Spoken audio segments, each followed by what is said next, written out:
Cuando la ira y el deseo de justicia se apoderan, los límites terminan siendo superados, y las consecuencias pueden ser devastadoras. Algunas venganzas se graban y se difunden, impactando y asustando a quienes las ven, y hasta facilitan el trabajo policial. Lo que empezó como un desacuerdo, una pelea mal resuelta, se convierte en escenas de crueldad y desesperación. Venganzas perturbadoras captadas por cámaras, con momentos que desafían nuestra comprensión de hasta dónde puede llegar alguien para vengarse. Y eso es exactamente lo que vas a ver aquí hoy. Así que ya deja tu me gusta, haz clic abajo en el botón de suscripción y vamos allá.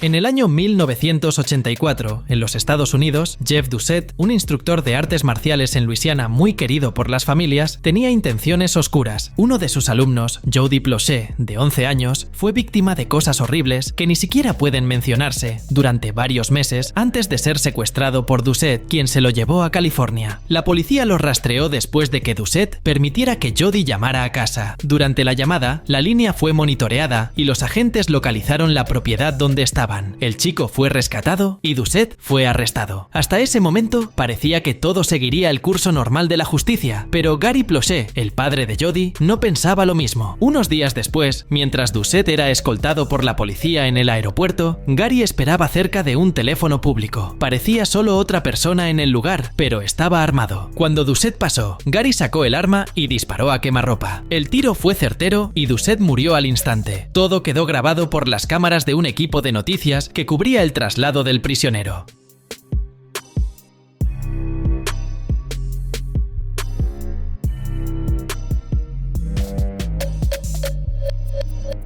La escena fue impactante y Gary fue arrestado en el lugar. Aún así, recibió mucho apoyo público. Mucha gente argumentaba que él solo hizo lo que cualquier padre haría. En el tribunal, Gary fue condenado a 5 años de libertad condicional y servicio comunitario, es decir, ni un solo día tras las rejas. Años después, Jody comentó que entendía la actitud de su padre, aunque reconocía que fue un acto extremo. Hoy, trabaja concienciando a la gente sobre los peligros que rodean a nuestras niñas y niños y anima a las víctimas a buscar ayuda.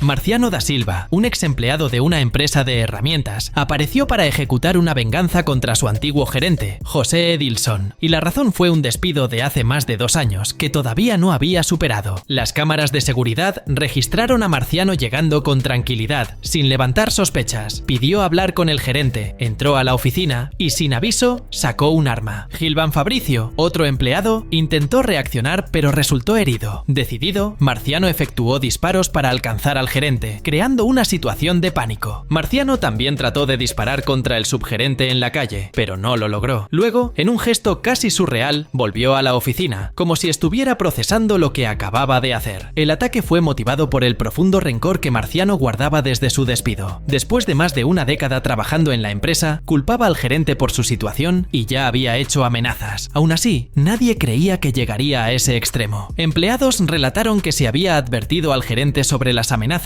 y se le había aconsejado denunciarlas, pero al parecer subestimó el peligro. Jesse James, con una deuda de 100 USD atravesada en la garganta, decidió mostrarle al mundo cómo pinchar neumáticos y al mismo tiempo ajustar cuentas personales. En el video que él mismo grabó, Jesse comienza presentando un tutorial de cómo perforar neumáticos de forma segura, dejando claro que esto no es un juego. Advierte que si te atrapan, las consecuencias pueden ser bastante malas: multa, cárcel o incluso una paliza, mientras muestra las herramientas que considera ideales para el trabajo y las que pueden causar problemas. Jesse menciona de forma casual el motivo de su acción. Alguien se negó a pagarle lo que debía, y él pensó que sería justo darle una lección. Con la cámara aún encendida, Jesse se acerca al coche del deudor y sin pensarlo 2 veces, corta los neumáticos del lado izquierdo. Después llama al dueño del auto, fingiendo que solo estaba pasando por ahí y avisándole que parecía que alguien le había pinchado las ruedas, como si no tuviera nada que ver. Someone owes you less than $100 or $100 or less, and they don't pay you, and they got a car, $50 a tire. Durante el video, además explica sus reglas sobre la venganza. Si alguien te debe hasta 100 USD, basta con pinchar 2 neumáticos. Pero si la situación es más seria o la deuda es mayor, entonces vale cortar las 4 llantas o incluso romper el parabrisas. Según él, el nivel de justicia depende de cuánto te haya irritado la persona. Claro que en la grabación no podemos ver si de verdad se dañaron las llantas. Es posible que todo el video sea una puesta en escena muy bien ensayada, pero en este mundo hay gente capaz de todo, especialmente si está consumida por el odio de la venganza, así que no se puede dudar de su veracidad.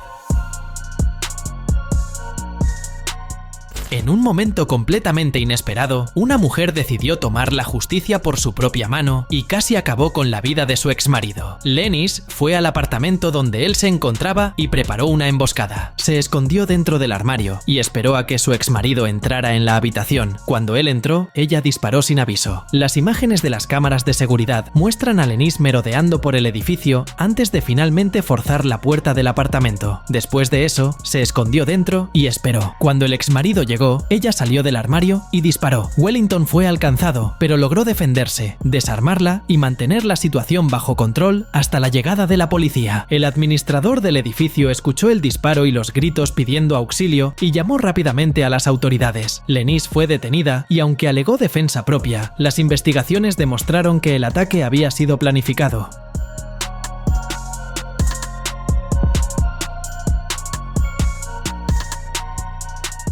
Wellington se recuperó, mientras Lennis enfrenta la justicia. Ella podría recibir una condena de hasta 30 años por intento de homicidio calificado, porque el crimen fue premeditado y con la intención de dificultar la defensa de la víctima. Uno de los casos más impactantes de venganza sucedió dentro de un tribunal cuando Marianne Bachmeier, madre de una niña de 7 años llamada Anna, atacó al hombre que le quitó la vida a su hija. Klaus Grabowski, el criminal, secuestró a Anna, alegando luego que la niña había intentado incriminarlo. Grabowski mantuvo a Anna en cautiverio hasta que ella no pudo resistir más. Fue arrestado después de que su prometida denunciara el crimen a la policía. En el juicio de Grabowski, que se llevó a cabo en Lübeck, en Alemania, Marianne no pudo esperar más a la justicia. Entró al tribunal con un arma oculta y en el tercer día del juicio sacó la pistola y disparó 7 veces, acabando con Grabowski. Durante el proceso, declaró que actuó como si estuviera en trance, con la imagen de su hija frente a ella. También escribió una nota que decía: "Mamá hizo esto por ti, Ana", y dibujó 7 corazones, representando la edad de su hija.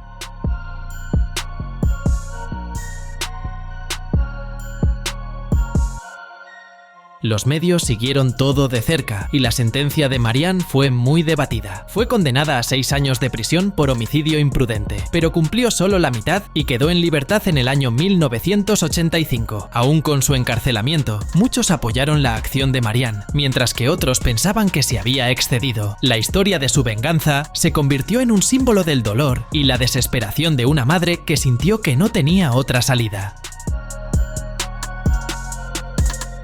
Un policía estaba trabajando cuando su teléfono sonó, avisándole que su casa estaba siendo invadida. Vio todo a través de las cámaras de seguridad, que detectaron movimiento, y pronto se dio cuenta de que había ladrones en su hogar. Sin perder tiempo, se dirigió allá y logró detener a los criminales. Uno de los bandidos aún intentó escapar, pero fue rodeado por los vehículos policiales. Todo ocurrió en una calle angosta, en la zona norte de la ciudad, en Brasil. La policía estaba al tanto de la situación y el auto de los delincuentes quedó bloqueado. Cuando uno de ellos salió y trató de huir corriendo, el conductor incluso trató de dar marcha atrás y chocar otro coche, pero no funcionó. Se bajó con las manos arriba y fue sometido de inmediato.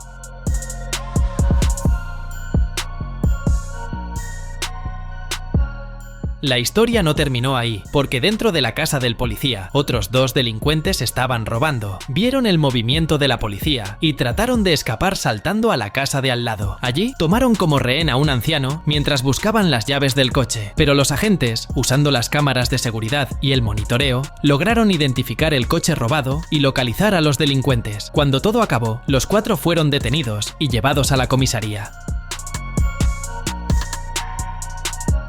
En São Paulo, en Brasil, en la zona norte, se registró un caso bastante grave a través de cámaras de seguridad. Anthony Matos, de 22 años, perdió la vida a manos de un tribunal del crimen después de que lo sorprendieran en repetidas ocasiones acosando a mujeres de la región. Ya tenía una orden de captura por este tipo de delito, pero antes de que la policía actuara, los delincuentes decidieron hacer justicia por su cuenta. Anthony fue atrapado y llevado a un lugar donde las sentencias se ejecutan de forma brutal y perdió la vida de inmediato. Antes de eso, fue grabado en flagrancia cometiendo el delito en público, lo que indignó más a los presentes. La pandilla, conocida por aplicar ese tipo de justicia, decidió actuar. La policía confirmó que, de hecho, era el mismo hombre captado en las cámaras cometiendo los crímenes. A pesar de que su comportamiento era claramente inaceptable, la forma en que lo eliminaron generó debates sobre hasta dónde llega el límite y la tolerancia de la sociedad con quien comete tales atrocidades.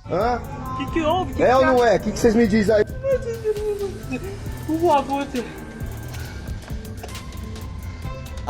Mientras tanto, las mujeres que habían sido víctimas de Anthony estaban cansadas de su actitud, pero como la justicia no siempre actúa rápido o de manera eficaz, este tipo de respuesta violenta termina viéndose como una solución. Sin embargo, la policía advirtió que resolver las cosas de esta forma está muy mal. La historia comienza en una discoteca en la zona sur de São Paulo, en Brasil, donde Clever y Rui se divertían, pero, como siempre, todo tomó otro rumbo. Clever estaba en medio de una discusión con su novia, y Rui, que estaba con amigos en la misma mesa, decidió meterse en la pelea. El resultado, los dos fueron expulsados del lugar. La confusión no acabó ahí. En videos que circularon por WhatsApp, Clever y Rui intercambian amenazas. Clever, aparentemente alterado, estaba grabando todo y diciendo que lo estaban amenazando, señalando a Rui como ladrón de carga y acusándolo de querer matarlo. Aún intentaba justificarse diciendo que solo se defendía, pero la pelea se intensificó. Después de la confusión en la discoteca, Clever fue a la casa de su novia, tomó su auto y se dirigió a otro lugar, pero en el camino, Rui se acercó al coche de Clever y sin más, disparó contra él, acabando con su vida. Olha que eu vou dar tiro pra frente agora. Olha que valor. Tá me ameaçando. O pra frente, ladrão de carga, tá me ameaçando. Falou que vai me matar, né? Rui huyó y, como si fuera poco, publicó en redes sociales asumiendo el crimen y diciendo que actuó en defensa propia. Además, envió audios a amigos contando lo que había hecho. Clever tenía antecedentes policiales con varias detenciones por robo y estafa, pero nada que justificara una muerte tan brutal. Rui, sin registros criminales, ahora tendrá que responder por el asesinato. Todo empezó con una simple pelea de bar, pero terminó en homicidio. ¿Valió la pena meterse en la pelea de una pareja? Un caso de venganza ocurrió en Plymouth, en Inglaterra. David Crawford, miembro de un club de motociclistas llamado Red Chiefs, fue brutalmente atropellado y asesinado por un rival del Bandidos Motorcycle Club. El video del ataque muestra a Benjamin Parry acelerando en dirección a David, que estaba parado junto a un Mercedes sin posibilidad de escapar.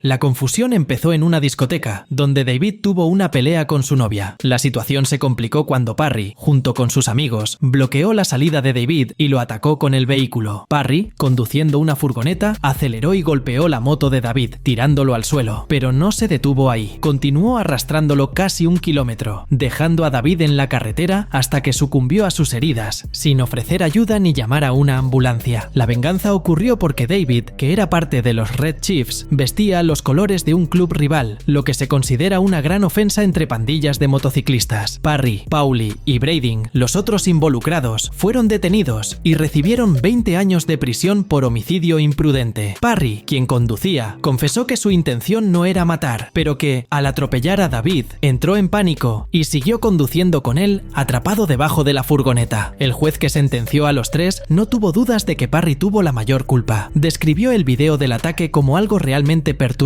y dijo que Parry desempeñó el papel principal en la muerte de David, quien fue arrastrado de manera cruel por la carretera.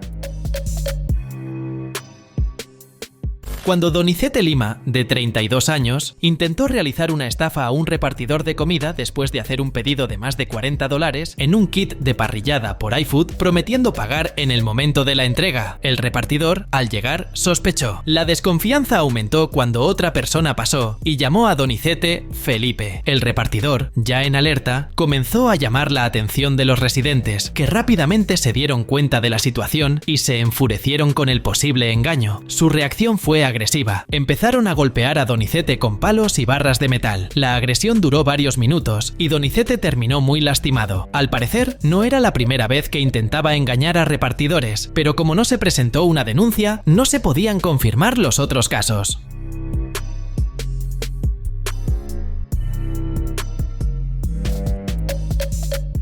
El repartidor sospechó porque Donizete quería tomar el pedido antes de pagar, algo que no es usual. Cuando la comunidad se dio cuenta de lo que pasaba, no lo pensó dos veces. Aplicaron su propia justicia. Donizete incluso intentó hacerse pasar por otra persona y cometer un engaño mayor, lo que aumentó la ira de la gente. El incidente fue grabado en videos que empezaron a circular en redes sociales, mostrando la furia de la comunidad y la venganza implacable que tuvo lugar.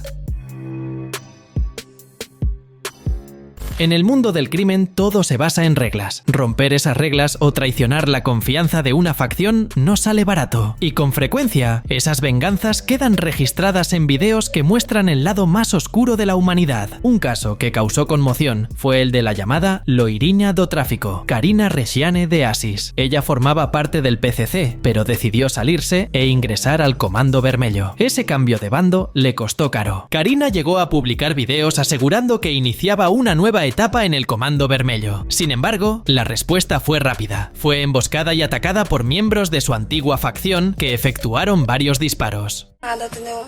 Só tô trabalhando mesmo. Aí, entendeu? Onde eu moro isso é CV. Onde eu moro isso é CV e eu tô fechando com o CV de novo.